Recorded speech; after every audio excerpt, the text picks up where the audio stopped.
안녕하세요. 차교수와 기초물리 시간입니다. 오늘은 2강의 마지막 시간이 되겠습니다. 우리 지난 시간에는 경사면 공부했죠. 오늘은 2강의 마지막으로 도르래를 공부하는데, 도르래 문제도 등가속도 운동입니다. 경사면에서 물체가 내려오는 동안에 작용하는 합력이 변하지 않아서 등가속도 운동을 했죠. 도르래에 연결된 물체도 마찬가지입니다. 도르래에서 물체가 움직이고 있더라도 도르래에 작용하는 합력은 변하지 않습니다. 크기와 방향이 변하지 않는다라고 하는 것이죠. 자, 그래서 도르래 문제를 여기 이렇게 보겠습니다. 이렇게 도르래가 있고 양쪽에 물체가 이렇게 연결되어 있습니다. 그러면 우리가 이 도르래 문제에서 다룰 물체의 대상은 뭐겠습니까? 연결한 두 물체가 되겠습니다. 이 두 물체에다가 뉴턴의 운동방정식을 적용합니다. 뉴턴 역학에서는 항상 대상 물체를 고르고 그 대상 물체 하나하나마다 뉴턴의 운동방정식을 세운다고 했죠. 여기에 줄도 있습니다. 줄도 대상이 될 수가 있는데, 보통 우리 처음에는 어떻게 하냐면 이 줄의 질량을 무시할 만하다. 줄이 가볍다. 그래서 문제에서도 가벼운 줄로 연결했을 때 이런 이야기가 나오는데, 그 얘기는 뭐냐면 줄은 무시하라 라고 하는 것입니다. 줄의 질량이 0이면 무시할 수가 있고, 또 어떤 좋은 점이 있냐면 줄의 양쪽 끝에서 물체를 잡아다니는 장력의 크기가 같다고 하는 것을 우리 알 수 있습니다. 우리 앞에서 장력할 때 배웠죠. 그리고 도르래도 대상이 될 수가 있습니다. 자, 여기서 물체가 움직이는 동안에 도르래도 따라서 움직이면 줄과 도르래 사이에 마찰이 있으면 따라서 움직이겠죠. 그러면 도르래도 역시 여기서 집어넣어야지 됩니다. 양쪽 물체의 운동에 영향을 줍니다. 그런데 도르래가 회전하는 것까지 하려면 아직 우리는 거기까지 안 갔어요. 이때 우리가 회전 운동을 배워야지 됩니다. 회전 운동은 좀 나중에 배우니까, 자, 이 도르래 운동을 빼려면 어떻게 하면 되냐면 줄과 도르래 사이에는 마찰이 없다. 그래서 줄이 움직이더라도, 물체가 움직이더라도 도르래가 돌지 않으면 도르래 우리가 무시할 수가 있습니다. 자, 그러면 우리 구하는 목표는 아까도 얘기했지만 두 물체의 가속도가 되겠습니다. 등가속도 운동하는 가속도를 구하면 나중에 실제로 뭐 다른 값을 구하고 싶으면 등가속도 운동 공식을 이용하면 되겠죠. 자, 그러면 이렇게 돼 있을 때 먼저 어떻게 하냐면 이 물체들한테 작용하는 힘을 전부 다 찾는다면 어떤 게 있습니까? 아랫방향으로 작용하는 중력이 있죠. 중력은 항상 연직 아랫방향으로 작용합니다. 그 다음에 또 어떤 힘이 있습니까? 네, 줄의 중심 방향으로, 물체에서 줄의 중심 방향으로, 줄이 팽팽해야 되죠. 작용하는 장력이 있고, 이 경우에 양쪽 장력의 크기가 같죠. 그 다음에 또 뭐가 있습니까? 수직항력이 있습니다. 경사면에 놓여있든지 어떤 면과 접촉되어 있으면 수직항력이 있죠. 그리고 마찰력도 있을 수가 있지만 여기 지금 마찰력 그리지 않았습니다. 그리고 이 장력과 수직항력은 어떻게 구하느냐? 운동방정식에서부터 구한다. 우리 여기서 중력 같은 것은 만일력 법칙으로 먼저 구해 놓은 거죠. 우리 M1G, M2G 이게 만일력 법칙으로 구하는 것입니다. 장력과 수직항력이 아닌 다른 모든 힘들은 이렇게 힘의 법칙으로 미리 구합니다. 그런데 장력과 수직항력은 운동법칙을 푸는, 운동방정식을 푸는 과정에서 정해진다라고 하는 것을 반드시 기억해야지 되겠습니다. 그래서 이런 뉴턴의 역학을 적용해서 문제를 푸는 순서가 뭐였냐면, 먼저 운동방정식은 물체마다 하나씩 세운다라고 하는 거 우리 잊지 않아야 되겠죠. 그리고 그렇게 세우기 위해서는 먼저 어떻게 하냐면 각 물체에 작용하는 힘을 전부 다 찾았죠. 그리고 이것을 이제 실제로 숫자로 대입해서 풀기 위해서는 어땠습니까? 기준계를 정해야 됐죠. 자, 기준계를 정한다는 건 플러스 방향을 어디로 정하느냐. 그래서 어떤 힘을 플러스로 표시할 것인지 마이너스로 표시할 것인지 정하는 것이죠. 플러스 방향을 향하는 힘은 플러스로 정하고 마이너스 방향으로 향하는 방향은 마이너스 숫자로 합니다. 속도도 마찬가지입니다. 플러스 방향으로 움직이는 속도는 플러스, 마이너스 방향 마이너스 이렇게 되지요. 그리고 기준계의 각 축 방향마다 운동방정식을 하나씩 세운다. 각 축 방향의 합력의 성분은 M, 그 축 방향의 가속도 이렇게 이제 쓰는 거죠.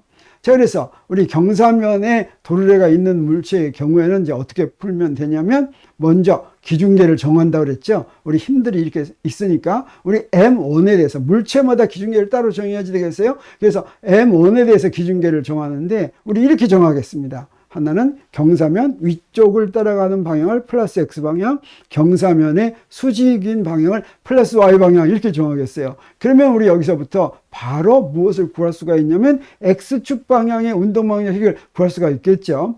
플러스 X방향으로 작용하는 힘이 플러스 T죠. 그 다음에 중력의 X축 방향 성분은 어떤 방향을 향합니까? 마이너스 방향을 향하죠. 그래서 마이너스 M1G 사인 세타 이렇게 되겠습니다. 그게 이제 합력의 성분이 되겠어요. 그리고 오른쪽은 MA, 그래서 M1, 그 다음에 첫 번째 물체의 가속도니까 A1 이렇게 쓰면 되겠죠. 그 다음에 이제 M2에 대한 기준계를 정하겠습니다. M2는 보니까 한쪽 방향만 정하면 되겠어요. 그래서 아래쪽 방향을 플러스 X로 정하겠습니다. 그러면 어떻게 됩니까? 아래쪽 방향을 향하는 힘 먼저 쓰면 좋겠죠. 그게 바로 중력이니까 X축 방향의 운동방정식은 M2G 빼기 T는 M2A2 이러면 됐죠. 그래서 이 두 식을 풀어가지고 우리 이제 가속도를 구하려고 합니다. 근데 먼저 하나 무엇을 이용해야 되냐면 여기 1식과 2식을 보면 모르는 게 T도 있고 그 다음에 A1도 있고 A2도 있고 모르는 게 3개씩이나 있죠. 자, 그러면 좀 곤란하겠습니다. 그런데 우리 아까 얘기했지만 이 줄의 길이가 변하지 않으면, 줄이 물체가 움직이면서 줄의 길이가 늘어나거나 줄어들지 않으면 M1이 이동한 거리하고 M2가 이동하는 거리가 항상 같겠죠. 그래서 가속도도 같다고 할 수가 있습니다. A1과 A2를 따로따로 놓지 않고 다 같이 A라고 이렇게 놓는다면 A1도 A, A2도 A라면 우리 1식과 2식에서 A 이 두 식을 이용해서 장력 T와 가속도 A를 구하면 되겠어요. 자, 그렇게 구하기 위해서 어떻게 하면 되겠습니까? 그냥 두 식을 한번 더해 보겠습니다. 더하니까 어떻게 돼요?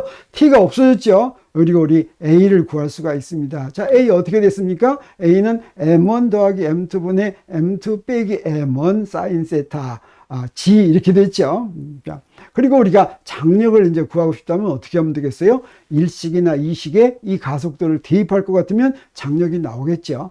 1식에 대입해서 나온 장력과 2식에 대입해서 나온 장력이 같겠습니까? 틀리겠습니까? 당연히 같아야 되겠죠.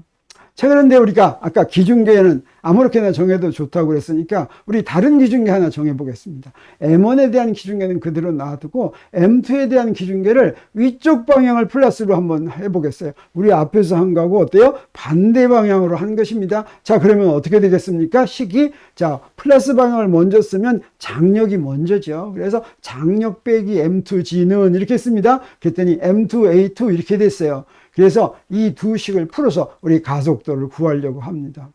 근데 이번에는 A1과 A2가 어떻게 됩니까? 방향이 반대가 되겠죠. 지금 물체는 A1이 위로 올라가는 방향으로 가속도라면 우리 M2도 밑으로 내려오고 있는데 지금 플러스 방향은 위쪽 방향을 했죠. 그래서 서로 반대 방향으로 움직이기 때문에 가속도의 크기는 같지만 방향이 반대, 부호가 반대가 돼야 되겠어요. 그래서 A1을 A라고 놓으면 A2는 마이너스 A라고 놔야 되겠습니다. 자, 이렇게 마이너스 A로 놓으니까 둘 중에 하나를 마이너스 A로 놓으니까 조금 불편합니까? 안 합니까? 이 말이 바로 기준계는 마음대로 정할 수 있는데 가장 편리하게 정하는 게 좋다. 가만 봤더니 두 물체가 있으면 두 물체가 움직이는 방향을 따라서 플러스 방향으로 같이 정하면 아주 편하다고 하는 걸 우리 알았죠. 그래서 이걸 아무튼 대입할 것 같으면 어떻게 됩니까? A1짜리는 A를 대입하고 A2짜리는 마이너스 A를 대입해서 이렇게 두 식이 이렇게 나왔다고 하겠어요. 그래서 이 두 식으로 풀려면 아까는 두 식을 더했는데 이번에는 두 식을 더하면 T가 그대로 살아남겠죠. 그래서 1식에서 2식을 뺐습니다. 자, 그랬더니 이런 식이 나왔는데 여기서부터 구한 가속도는 어떻습니까? 아까 구한 거하고 똑같은 답이 나왔죠. 그래서 기준계를 어떻게 정하건 우리 답은 결과는 항상 똑같은 게 나온다라고 하는 것을 지금 간단히 보였습니다. 여기서도 마찬가지로 우리 장력을 구하려면 어떻게 하면 되겠습니까? 이 가속도를 1식이나 2식에 대입하면 되겠습니다. 자, 그러면 문제 하나 풀어보도록 하겠습니다. 자, 이 문제는 테이블 위에 질량이 하나 놓여 있고 도르래를 통해서 다른 질량이 연결되어 있습니다. 이때 테이블 위에 있는 물체의 질량은 2kg, 그 다음에 밑에 매달린 질량은 3kg인데 테이블에 있는 물체와 테이블 사이에는 마찰 개수가 있습니다. 운동 마찰 개수가 0.25인데 이때 문제는 뭐냐면 정지 상태에서 출발한 다음에 2.45m를 이동한 후에 상자의 속력을 구하라 라고 하는 것이죠. 그러면 제일 먼저 무엇을 구해야 되겠습니까? 상자의 가속도를 구해야 되겠죠. 그러기 위해서 먼저 기준계를 정합니다. 기준계는 M1에 대해서는 오른쪽을 플러스 X, 그 다음에 위쪽을 플러스 Y 이렇게 정하겠습니다. 그러면 X축 방향의 운동 방정식은 오른쪽에 플러스가 T 장력이니까 T-F는 M1, A1 이렇게 되겠죠. 그 다음에 Y축 방향의 방정식은 위쪽이 플러스니까 N-M1G가 되는데 이때 위아래로는 움직이지가 않으니까 가속도가 0입니다. 이게 이제 두 번째 식이 되겠어요. 여기서부터 우리 뭘 알 수가 있어요? 수직항력을 여기서 정할 수가 있죠. 그러면 이 식을 이용해서 우리 마찰력을 구할 수가 있습니다. 마찰력이 운동 마찰 계수에다가 수직항력을 곱한 것이니까 네, 마찰력은 μK M1G 이것을 3식이라고 놓겠습니다. 그리고 이제 두 번째 물체, 매달린 물체에 대해서 기준계는 우리 아랫방향을 플러스 X로 정하겠습니다. 그러면 아랫방향에 대한 뉴턴의 운동 방정식은 M2G 빼기 T는 M2A2 이렇게 되겠죠. 그래서 이거 가지고 이제 문제 가속도를 구할 텐데 우리 가속도 구하는데 필요한 식이 1식과 3식과 4식이죠. 그래서 3식에서 마찰력 구한 것을 1식에다 집어 대입합니다. 그리고 4식하고 이제 하는데 또 하나 우리가 해야 될 게 뭡니까? 가속도가 우리 A1, A2 이렇게 놨는데 처음부터 A라고 놔도 좋지만 우리 어떻습니까? 줄의 길이가 안 변하면 두 가속도가 같으니까 A1과 A2가 같다라고 놓고 나서 우리 뭘 합니까? 3식을 1식에다 대입합니다. 그래서 그걸 4식하고 더할 것 같으면 어떻습니까? 가속도만 나오는 식이 이렇게 딱 나왔죠. 그래서 가속도를 구합니다. 가속도를 구했더니 어떻게 됐어요? M1 더하기 M2분의 M2 빼기 μK M1G 이렇게 되는데 여기다가 문제에서 주어진 값을 다 대입하겠습니다. 그래서 2 더하기 3 하고 3 빼기 0.25 곱하기 2 곱하기 9.8 했더니 어떻게 됐어요? 4.9m/s 제곱이 나왔죠. 이렇게 가속도를 구했으면 우리 등가속도 운동 공식을 이용하겠습니다. 등가속도 운동 공식을 이용하기 위해서는 무엇이 주어졌는지 봐야 되겠죠. 네, 여기서 문제에서 주어진 것들은 여기 간 거리가 2.45m까지 있습니다. 그리고 구한 가속도 구했죠. 4.9m/s 제곱까지 구했습니다. 그리고 처음에 가만히 놨으니까 처음 속도가 뭡니까? 0이죠. 자, 여기까지 알고 무엇을 구하라는 거예요? 네, 2.45m 간 다음에 속도를 구하라는 거죠. 여기서 V를 구하라는 겁니다. 자, 그러면 등가속도 운동 공식 중에서 어떤 걸 이용하는 게 좋겠습니까? 네, 세 번째죠. 세 번째에다 다 대입했더니 V는 간단하게 루트 2AX 이러면 되죠. 그래서 여기다가 대입을 했더니 어떻습니까? 속도가 4.9m/s가 되는 거 우리가 알았습니다. 자, 그러면 이 마지막으로 우리 이 에투드 머신이라고 하는 거, 에투드 기계를 보겠습니다. 에투드 기계는 여기 도로에다가 두 개의 질량을 매달아 놓은 거, 이거 에투드 기계입니다. 이 에투드 기계의 질량 M1, M2를 매달았을 때 두 질량의 가속도를 구하는 것이 가속도와 그 다음에 줄의 장력을 구하는 것이 문제다라고 할 수가 있겠어요. 그래서 두 물체에 작용하는 힘을 다 고르겠습니다. 그럼 먼저 뭐가 있습니까? 중력이 있죠. 중력 M1G, M2G가 있습니다. 그 다음에 또 뭐가 있습니까? 장력이 있죠. 도르래가 돌아가지 않고 줄의 질량을 무시할 수 있으면 양쪽 장력은 같다는 걸 우리가 알 수가 있죠. 그리고 이 장력은 어떻습니까? 이 T는 M1G하고 같죠. 그렇지가 않지요. 운동 방정식으로 풀어야 된다라고 하는 거 우리가 알았습니다. 자, 그래서 그걸 풀기 위해서 먼저 M1에 대한 기준계를 정하는데 우리 편하게 그냥 하나는 위쪽을 플러스 방향으로 정하겠습니다. 그러면 어떻게 됩니까? 식이 위쪽을 플러스 방향으로 정했으니까 플러스의 힘이 T죠. 그래서 T 빼기 M1G는 M1A1 이렇게 되겠습니다. 자, 그러면 M2에 대한 기준계는 어떻게 정하는 게 좋겠습니까? 똑같이 플러스로 위로 정하는 게 플러스로 정하는 게 좋겠어요? 아래로 정하는 게 좋겠어요? 아래가 더 편하겠죠. 위로 정하면 나중에 한 단계 더 해야 되죠. 그래서 아래쪽을 플러스 방향으로 정했습니다. 그랬더니 어떻게 됩니까? M2G 빼기 T는 M2A2 이렇게 됐죠.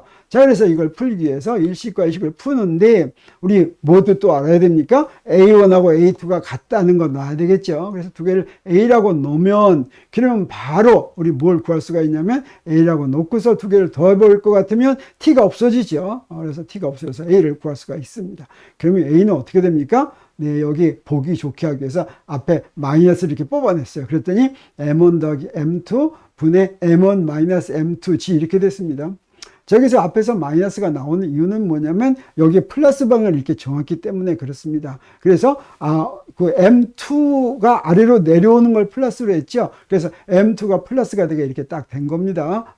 그래서 이렇게 구해졌고, 그 다음에 이제 장력을 구하려면 어떻게 하면 되겠습니까? 저기서 A를 먼저 소개해도 좋지만 이 A를 일식이나 이식에 대입하면 되겠어요. 그래서 대입하면 어떻게 됩니까? 정리를 했더니 이걸 짝짝짝 정리를 하면 아주 대칭적으로 아름다운 모습이 됩니다. 그래서 M1 더하기 M2분의 2M1 M2G 이렇게 됩니다. 자, 이런 식으로 이제 우리가 답을 구했는데, 이렇게 문자로 된 답을 구할 때는 우리가 어떻게 하는 게 좋냐면 이 답이 맞는지 안 맞는지를 극한적인 경우, 특별한 경우, 우리가 그 답을 예상할 수 있는 경우로 맞춰보는 것이 편합니다. 자, 그 얘기가 무슨 얘기냐면, 먼저 둘 중에 하나가 몹시 클 때 M1이 몹시 크다고 하겠어요. M2에 비해서 M1이 몹시 크다. 그러면 어떻게 되겠습니까? 자, M2는 여기 조그만 솜 같은 거 나무 토막 달아놓고 M1은 쇠공을 달았다고 하면 어떻게 되겠습니까? 한번 문제를 풀어보겠습니다. 하나가 무척 크면 분자와 분모를 큰 것으로 나눕니다. 우리가 뭔가 극한의 값을 구할 때는 큰 것을 이용하는 게 아니라 작은 것을 이용하는데 0으로 가면 무시할 수가 있겠죠. 큰 것을 나누면 0으로 가죠. 그래서 분자와 분모를 0으로 나누겠습니다. 그래서 먼저 가속도를 분자와 분모를 0으로 나누면 어떻게 됩니까? 이렇게 되죠. 그러면 M1이 크니까 여기에 두 번째 있는 M1분의 M2는 어떻게 돼요? 이건 0으로 가죠. 그러니까 이게 뭐가 됐어요? 마이너스 G가 됐습니다. 그래서 아까 우리가 플러스 방향을 어떤 방향으로 했어요? M1의 경우에 위쪽을 플러스로 했죠. 근데 M1이 굉장히 크면 밑으로 퍽 떨어지겠죠. 그래서 가속도가 중력 가속도로 밑으로 퍽 떨어진다라고 하는 아주 그럴듯한 결과가 나왔습니다. 자, 그러면 장력은 어떻게 될까? 장력은 M1으로 양쪽을 나눴습니다. 그랬더니 뭐가 되냐면 EM2G가 된다고 하는 걸 우리가 알 수가 있습니다. 그래서 하나가 굉장히 크면 나머지가 무시할 수 있는 것 같지만 요 M2 무시하지 못하는 요것 때문에 장력이 생기는 거죠. 만약에 M2가 만약에 0이라면 어떻게 되겠어요? 요 하나만 떨어진다면 장력은 없겠죠. 그래서 이 장력 때문에 이 M2 때문에 M2의 질량 때문에 이 M2G라는 장력이 생긴다고 하는 것이죠. 그 반대로 해보겠습니다. 그래서 M2가 M1보다 훨씬 크다고 하면 양변을 분자와 분모를 무엇으로 나눠요? M2로 나누죠. 그랬더니 답이 어떻게 됐습니까? 자, M2분의 M1이 0이 되는 거죠. 그럼 이건 어떻게 돼요? 플러스 G가 되죠. 그래서 M2의 경우에는 아래를 플러스 방향으로 정했었죠. 그래서 M2가 굉장히 크면 그냥 플러스 G로 떨어지는구나 하는 걸 우리가 알 수가 있고, 장력은 어떻게 되겠습니까? 장력은 이 M1G가 되는 걸 우리가 알 수가 있겠습니다.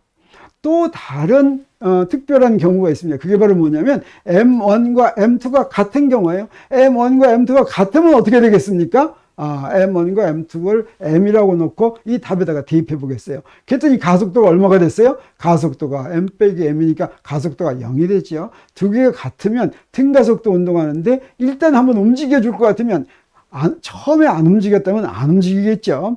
그리고 일단 움직이면 어떻게 해요? 등가속도로 계속 움직인다라고 하는 걸 우리가 알 수가 있겠죠. 이때는 어떻게 됩니까? 장력이 얼마가 되냐면 M1과 M2가 같을 때는 mg가 되는구나 하는 것을 우리가 알 수가 있습니다. 그래서 두 개의 질량이 같아서 등가속도 운동을 할 것 같으면 그러면 장력이 위에 있는 장력이 밑에 있는 중력과 크기가 같아진다고 하는 것을 우리 알 수 있었습니다.